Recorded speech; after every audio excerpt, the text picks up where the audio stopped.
सुबहान अल्लाह जी, माशाअल्लाह। आपने देखा एक दर्द है जिसको बयां किया गया आंखों के सामने, और हकीकत में वही हाथ खैर वाले हाथ हैं कि जो लोगों के लिए खैर पहुंचाएं, लोगों का हाथ थामे, उनकी मुआवनत करें। अनीस दानी साहब, ये ख्याल और ये तसव्वुर क्या है, इसके अगराज व मकासद कहाँ हैं और क्या हैं और किस अरसे से हैं? जैसे कि पहले हमने जिक्र किया कि हैंड्स बुनियादी तौर पे जब ये बनी है आज से 43 साल पहले, तो हमारा फोकस माँ और बच्चा ही था। और ये बनाने वालों में डॉक्टर गफ़ार बिल्लू, जो माहिर बच्चों के अमराज के माहिर हैं, उनके दिल में ये दर्द था, तो उनके साथ जो उनके शागिर्द थे उस वक्त, जो स्टूडेंट्स थे, उनके साथ मिल कर ये हमने 79 प्रॉब्ली इसको इस्टेब्लिश किया था। और जैसे जैसे हम आगे बढ़े तो हमें ये लगा कि सेहत तो एक छोटा सा मसला नज़र आता है, सेहत के साथ जुड़े हुए दूसरे मसाइल भी हैं। सही। तो फिर हैंड्स आहिस्ता आहिस्ता तरक्की करते हुए इस नहज पे पहुँचा कि माशरे में मौजूद तमाम मसाइल जिनका ताल्लुक इंसान की ज़िंदगी के साथ है, उनको ही देखना पड़ेगा। तो सही। खाली हेल्थ को ही नहीं, बाकी शोबों को भी हम लेंगे। तो इसके साथ साथ फिर हमें तालीम, सेहत, रोज़गार, और फिर स्पेशली जो आजकल जो हम देख रहे हैं डिज़ास्टर कह रहे हैं बार बार, जो कुदरती आफात हैं, हम्म। ये अब हमारा रेगुलर फीचर है। हम्म। अब हम इनसे बच नहीं सकते, तो हमें इनके साथ रहना सीखना है। तो हमने इस पर भी तवज्जो दी कि किस तरह से लोगों को इस काबिल किया जाए तो आने वाली जो आफात हैं, इनसे हम किस तरह से निपटे, क्योंकि अब रहना इनके साथ है। अगर हम कुछ नहीं करेंगे तो फिर हम मुसीबत में रहेंगे। अभी आपने देखा कि जो सैलाब था 2022 का, ये सैलाब नहीं था, इंसानी अलमिया था। कुछ वीडियोज़ में आपको मैंने बताया। सही फरमा रहे लेकिन मसला इसमें यहाँ पर यह आ रहा है ना कि क्या हम सब इतने सेंसिटाइज, इतने दर्दमंद हैं हैं। कि हम उनकी मदद कर सकें? यकीनन है। यही वजह है कि आज इतनी मुश्किलात के बावजूद भी हम किसी हद तक अपने पैरों पर खड़े हैं। हम कोशिश कर रहे हैं सही। कि मिल के काम करें और आगे बढ़ें, ताकि ये लोग, जिन लोगों का हम पर एहसान है, मिसाल सही। के तौर पर हम ये कह सकते हैं, ये सारे वो लोग हैं जो सही। देही इलाकों में रहते हैं, जी। ठीक है। और इनकी वजह से हमें सारी चीज़ें, शहर के रहने वालों को सही। सपोर्ट मिलती है। ठीक तो है। अगर हम कुछ चीज़ें अपने से पसंदाज करके इनके साथ मिल के बैठें और काम ऐसे ही है, करें, माशरा तो ऐसे ही बनता है, तो हम बेहतर तरीके से इनको ताउन के सर्व जरिए। कर सकेंगे। और इसमें कुरान का हुक्म भी है कि ताउन करो नेकी के कामों में, और ताउन नहीं करो बुराई के कामों में। तो ये ताउन करने वाले हाथ हैं, आप भी इन हाथों को थाम लें और इनके साथ मिलकर मुआवनत करें। माशरे में खैर की एक अच्छा पैगाम अनीस साहब दे रहे थे। सच फरमाया गया है कि हैं वो लोग वही जहाँ में अच्छे आते हैं काम जो दूसरों के। दूसरों का काम करने से आपके अंदर को भी एक परवरिश मिलती है, शऊर मिलता है, और यही इंसान के असल इंसान की नशोनुमा और उसकी खुराक है। आज हमारे दरमियान हैंड्स वाले बैठे हैं और मोहम्मद अनीस दानिश साहब से गुफ्तगू चल रही है। सैलाब जो 2022 में आया इंतहाई तबाहकुन था, और आपने इसको वजाहत के साथ बता भी दिया। हैंड्स ने उस वक्त क्या किया और अब तक लोग मुतासिर हैं, यानी बहाली का काम यकीनन पूरा नहीं हुआ है। इस सिलसिले में इस वक्त क्या काविशें हैं जो चल रही हैं?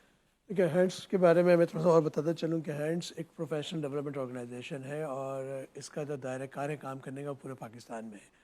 और ये जो सैलाब की तबाही है पूरे पाकिस्तान में थी, लेकिन क्योंकि सिंध ज़्यादा मुतासर हुआ है, तो ज़्यादा फोकस हमने सिंध पे ही किया है। तकरीबन 6 अरब रुपए का हमने तखमीना लगाया था कि हम सैलाब के लिए ही इस पे काम करेंगे, रिहैबिलिटेट करेंगे। तकरीबन हमने कोई 30 मिलियन के करीब लोगों को हमने इस बेनिफिट देने की कोशिश किया। और जो हमारा ओवरऑल डेवलपमेंट का प्रोजेक्ट था, वो 4 अरब रुपए का था। तो टोटल हम इस साल 10 अरब रुपए का खर्चा कर रहे हैं इन अच्छा। सारे कामों के लिए, ताकि लोगों को रिलीफ दे सके। अच्छा, क्योंकि सिंध में ज़्यादा तबाही थी, तो हमारा सारा फोकस सिंध में रहा। और सिंध में ये एरिया खैरपुर हो गया, हम्म। दादू, खैरपुर, नातन शाह हो गया, इन एरियाज़ में जो मसाइल थे ना, जब मैं ख़ुद भी गया और हमारी टीम भी गई, तो मैं शायद यहाँ बयान नहीं कर सकता उस चीज़ को कि लोगों की जो रिएक्शन था वो इस तरह का था कि ज़मीन पे शायद अल्लाह के बाद जो लोग हैं ना, वो आप लोग आए, हम तक पहुँचे, हम्म। हमारी मदद की। अब बच्चे, बच्चियाँ, ख़वातीन का जो मसले हैं ना, वो हम शायद यहाँ बयान ही नहीं कर सकते। यस। तो हैंड से पूरी कोशिश की कि वो उनके साथ मिले, उनके साथ काम करें। अच्छा, हैंड्स का एक और एडवांटेज ये है कि हैंड्स इन इलाकों में कई सदियों दहाइयों से काम कर रहे हैं, सही। तो वहाँ लोग हैंड्स को जानते सही। हैं। जब भी कोई मुसीबत, कोई परेशानी हो, तो पहली निगाह उनकी हैंड्स की तरफ पड़ती है। सही। और हैंड्स ने ये किया है कि अपने इस तमाम तजर्बे को सामने रखते हुए हम हर साल अपने बजट में एक खातिर का अमाउंट रखते हैं, अच्छा। रकम रखते हैं कि अगर इस तरह की कोई मुसीबत आ जाए हमारे पर, हम्म। तो हम उसे इंतज़ार किए बगैर फौरन से। फ़ौरन उसको जवाब दें। ठीक है। इस तरह से हमने डिज़ास्टर अपने सेंटर्स बनाए हुए हैं, जहाँ पे हम लोगों को रिलीफ फराहम करते हैं। ठीक है। इससे में फ़ायदा ये होता है कि अगर कोई ज़लज़ला खुदा न खास्ता आ गया, या अभी ये सैलाब आए, बारिश हो, हीट वेव का भी चल रहा है, जी। होगा, तो हमारे पास अपनी फंड्स मौजूद हैं। हम पहले वो काम शुरू कर देते ठीक हैं, है। बाद में फिर हमारे साथ डिजास्टर मैनेजमेंट पॉलिसी आपने बताया जो हैंड्स के पास मौजूद है, और यही बात है कि आपके पास प्लान होना चाहिए, पॉलिसी होनी चाहिए, ताकि मुश्किल के बाद फिर आप परेशान ना हो कि इसका हल क्या है, बल्कि हल आपके पास पहले से मौजूद हो। खूब। अनीस दानिश साहब हमारे साथ मौजूद हैं फ्रॉम हैंड्स, और एक ऐसी ऑर्गेनाइजेशन जिन्होंने इस बार मैंने सुना है कि फ्लड प्रूफ घर भी बनाए हैं, यानी सैलाब आए तो घर मुतासर नहीं होंगे, घर नहीं गिरेंगे। क्या ये सच है अनीस साहब? जी बिल्कुल सच है। पाकिस्तान में सैलाबों का सिलसिला तो बहुत पुराना है। हम्म, 2010 और 11 में जब हमने ये आफत देखी तो फिर हमने ये बात कोशिश की कि भाई लोगों के घर तबाह क्यों हो जाते हैं, वो काज क्या है, वो मसाइल क्या हैं। उस पर जब हमने काफ़ी रिसर्च की मुख्तलिफ ऑर्गेनाइजेशन में बैठ के, तो ये कुछ डिज़ाइन हमने ऐसे बनाए और कुछ मटेरियल को कंपोजिशन इस तरह से की जिससे हमें पता चला कि भाई अगर ये मटेरियल इस्तेमाल करें तो वो बेहतर होंगे। मिसाल के तौर पे जो 2010 और 11 के बाद जो हमने घर बनाए थे वो इस सलाह में बचे। अच्छा, जी उनकी, अब हम खुद भी जब हमने जाके उसको रिव्यू किया, चेक किया, वो पता किन चला कि एरियाज में से थे वैसे? दादू के एरियाज़ में ही हैं अच्छा, और पूरे सिंध में फैले हुए हैं, लेकिन कुछ तस्वीरें हमारे पास दादू की हैं, कुछ शटर की हैं, इस तरह की तस्वीरें मौजूद हैं, तस्वीर हैं हमारे पास। जब हमने कहा कि बच्चे कैसे, वो हमने इसको चेक किया तो पता चला कि कुछ प्रिंसिपल थे घर बनाने के।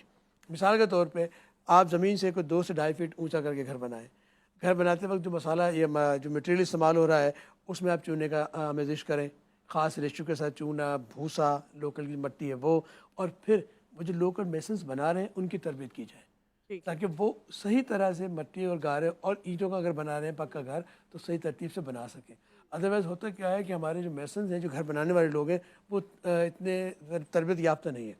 अच्छा, हम ज़मीन के साथ ही घर बना लेते हैं तो जैसे ही पानी आता है बारिश का। बिल्कुल। अच्छा, एक और भी बात थी कि जब हमने जगह छतें हमारी सीधी हुआ करती थी, पानी बारिश के ऊपर पड़ा वहीं ठहर जाता था। अच्छा, घर मिट्टी के बनते हैं आमतौर पर हमारे वहाँ, तो उसकी वजह से वो पानी बैठ जाता था। फिर हमने ये कहा कि नहीं, थोड़ा सा आप इस तरह स्लोप रखें, और स्लोप में भी जब दीवार है नीचे, उस दीवार से हटा के थोड़ा सा बाहर निकाल के रखें छत को, ताकि जब बारिश हो तो वो पानी दीवारों पर ना लगे। तो ये मॉडल काफ़ी सक्सेसफुल है। और आजकल अगर हम इस घर को बनाते हैं, इस एक रूम कहते हैं, जैसे 1 रूम का, तो तकरीबन 1,30,000 रुपये का उसमें खर्चा आता है। अच्छा, जो एक कि घर का, एक कमरे का। एक कमरे का, जी, ठीक अब वो है। मड का बनता है, मट्टी का बना हुआ होगा, लेकिन वो उसमें चूना भी होगा, हंस भी होगा, और जो लोकल मिट्टी है वो इस्तेमाल होगा। उसकी वजह से होता क्या है कि आने वाले जो मसाइल हैं, आने वाले सैलाब या आफत हैं, उसमें वो बच सकता है। सही। कोई ऐसा फ्यूचर प्लान जो आप शेयर करना चाहें with regard to G hands? बिल्कुल। हमने इस सारे आफातज़दा इलाकों में 135 विलेजेस आइडेंटिफाई किए हैं जिन्हें हम मॉडल विलेज बनाने जा रहे हैं। और इसमें अगर देखा जाए तो हमारे पास एक विलेज जो है तकरीबन 4 करोड़ रुपए से 5 करोड़ रुपए का बनेगा, जिसमें हेल्थ, एजुकेशन, वाटर सप्लाई की सहूलतें मौजूद होंगी, स्कूल होंगे बच्चों के लिए, और इंटरप्राइज हम वहाँ शुरू करेंगे बच्चों के साथ। अगर इसमें कोई हेल्प करना चाहे हमारे साथ जो लोग करें तो वो हमारी वेबसाइट के थ्रू हमसे रब्ता कर सकते हैं, हम उसमें आगे चलेंगे। और अगर इतनी बड़ी सताहत नहीं है किसी के पास और वो एक ही कमरे का घर बनाना चाहते हैं, तो उसका मैंने पहले भी जिक्र किया था, 1,20,000 से 30,000 के दरमियान एक रूम जो है वो बनता है। किसी गांव में बनाना हो तो वो कर सकते हैं। लेकिन इसके अलावा भी अगर कोई हमें सपोर्ट करना चाहे किसी ख़ास मकसद के लिए जिसमें हम लोगों की मदद कर सकें, ख़ासकर रोज़गार के हवाले से, तो हम हाजिर हैं। हमारी वेबसाइट पर जाके वो हमसे रब्ता कर सकता है ताकि वो बेहतर तरीके से कर सकें। हम इस पूरे प्रोसेस में अगर देखें तो हमने कोई तकरीबन 7.25 मिलियन लोग बेनिफिशियल अप्रोच किया है। ये बहुत बड़ी तादाद है, लेकिन क्योंकि ये तबाही और ये जो काम है बहुत बड़ा है, इसमें हम सबको मिल के हाथ बटाना होगा, तब हम जाकर इस काबिल होंगे। एक अहम बात कि अब हम इस बात के लिए ज़रूर तैयार हो जाएं कि अब हम जो भी काम करें वो रिजिलियंस बेस्ड हो, यानी हम अब आने वाली आफात से निपटने के तरीक़ाकार को समझें और उसका मुकाबला करें और उसकी तैयारी करें। बगैर तैयारी के फिर हम खुदा न खास्ता इस तरह के सहने दोबारा ना दें। बहुत खूब जी, अच्छा फरमाया आपने, सही फरमाया। और आपकी बात से मुझे याद आया कि आज की जो हमारी विनर है अम्मारा, उनको पिज़्ज़ा मैक्स की तरफ से 10 इंच का मिला है पिज़्ज़ा, और ये वाउचर इनको मिला है, ये जाके दिखाएंगी और ये जाके ले लेंगे। बहुत शुक्रिया अनीस दानिश साहब आपका, बहुत शुक्रिया, बहुत आपने अच्छी हमें गुफ्तगू बुलाया। आपने की। आज खैर का प्रोग्राम नशर हुआ, हमेशा ये होता है, मगर जब कोई हमारे साथ ऐसा शख्स बैठा होता है जो अच्छे काम कर रहा होता है, हमें कुव्वत मिलती है। नुसरत भी बहुत खुश होती हैं, खुशी में यही अलविदा कहती हैं सबको। तो नुसरत क्या कहेंगे? बिल्कुल, एक हमारी बात दुआएं मैं और अगर नेक इजाज़त दें तो तमन्नाएं आप लोगों के साथ हैं। जी, आखिरी बात जल्दी से कह दीजिए बस क्योंकि सेशन क्लोज हो रहा है। हमने तो ये सुना था, ये पढ़ा था कि अगर आप किसी को दुख में देखें और अगर आप में कुछ उनको सही करने की सलाहियत है और आप ना करें तो आप नेक नहीं हो सकते। जी, तो ऐसे अब ये वक्त है कि हम लोगों को दुख में देख रहे हैं, जो कुछ हमारे पास है, जो हम कर सकते हैं लोगों के लिए वो करें ताकि वो फिर मुस्कुराएं। इसीलिए हमने कहा था आओ फिर से मुस्कुराएं। वाह। वाह। आओ फिर से मुस्कुराएं चलें जी, और चलें, मुस्कुराएं, आ जाएं। हम सब मुस्कुरा मिलके मुस्कुरा सकते हैं और ये मुस्कुराहटें बांटी जा सकती हैं। ऐसी बहुत सी ऑर्गेनाइजेशंस हैं जो काम कर रही हैं और आप सबको हमारी सपोर्ट, हमारा फोरम और हमारी दुआएं आपके साथ हैं। बहुत बहुत बहुत शुक्रिया शुक्रिया। बहुत